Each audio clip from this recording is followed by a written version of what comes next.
Israel और Hamas के बीच 6 हफ्तों का सीज फायर खत्म होने के बाद गाजा में हिंसा फिर तेज हो गई है। बीते कुछ दिनों में इजराइल के हमलों में 500 से भी ज्यादा लोग मारे गए। वहीं लेबनान में भी इजरायली हमलों में 8 लोगों की मौत हुई। नमस्कार, आप देख रहे हैं वी1 न्यूज और मैं हूं आपके साथ आयुष सिंह। इजराइल और हमास के बीच करीब 6 सप्ताह तक सीज फायर चला। इस दौरान इजराइल ने फिलिस्तीन के सैकड़ों कैदियों को रिहा किया तो करीब 150 बंधकों को हमास ने भी छोड़ा। इन लोगों को हमास ने 7 अक्टूबर 2023 को किए भीषण हमले में अगवा कर लिया था। इसके बाद से ही इजराइल सभी नागरिक बंधक थे। अब भी करीब 60 बंधकों के हमास के पास ही होने की खबर है, लेकिन सीज फायर आगे बढ़ाने पर कोई बात नहीं बनी। इजराइल ने फिर से हमले तेज कर दिए हैं। बीते 3 से 4 दिनों में ही इजराइल ने गाजा में ताबड़तोड़ हमले किए, जिनमें 500 लोगों की मौत हुई।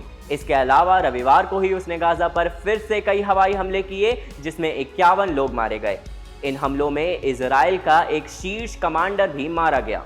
अब तक मिली जानकारी के अनुसार इजराइल के हमलों में रविवार को 51 लोग मारे गए, जिनमें से एक इजराइल के राजनीतिक विंग का सदस्य इस्माइल बरहूम भी शामिल है। वह खान यूनिस शहर के नासिर अस्पताल में इलाज करा रहा था। इसी दौरान इजराइल ने हमला किया, जिसमें वह मारा गया। इसके अलावा लेबनान में भी इजराइल ने हमले किए हैं, जिनमें 8 लोग मारे गए हैं। हालांकि लेबनान में सक्रिय उग्रवादी संगठन हिजबुल्लाह ने इजराइल के हमले की बात की, जिससे उन्होंने इनकार कर दिया।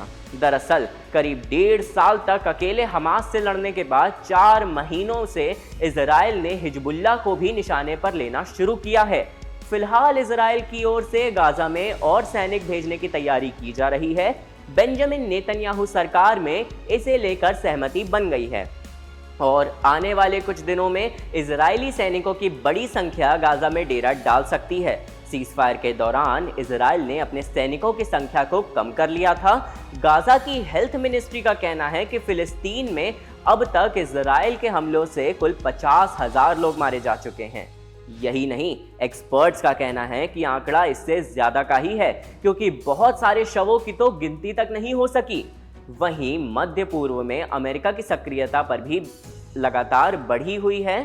अमेरिका ने यमन में सक्रिय विद्रोही संगठन हूती पर फिर से हमले किए हैं। दरअसल हूती विद्रोही संगठन लगातार यमन की खाड़ी में जहाज़ों को टारगेट कर रहा था। ऐसा करने के पीछे उसकी कोशिश थी कि जंग रोकने के लिए इजराइल पर दबाव बनेगा, लेकिन अब अमेरिका ने कहा कि मोर्चा उन्होंने संभाल लिया है।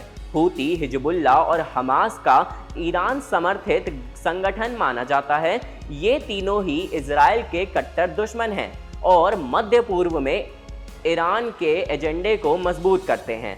मध्य पूर्व में हालात लगातार बिगड़ते जा रहे हैं। हमास, इजराइल और हूती के बीच संघर्ष फिर से तेज हो गया है, जिसमें सैकड़ों जानें जा चुकी हैं। लेबनान में भी तनाव बढ़ रहा है। वहीं अमेरिका ने यमन में हूती विद्रोहियों पर कार्रवाई शुरू कर दी है। इस क्षेत्र में कब शांति लौटेगी, ये आने वाला कल ही तय करेगा। इस खबर पर आपकी क्या राय है, हमें नीचे कमेंट सेक्शन में जरूर बताएं और ऐसी तमाम बड़ी खबरों के लिए देखते रहिए हमारे साथ वी1 न्यूज।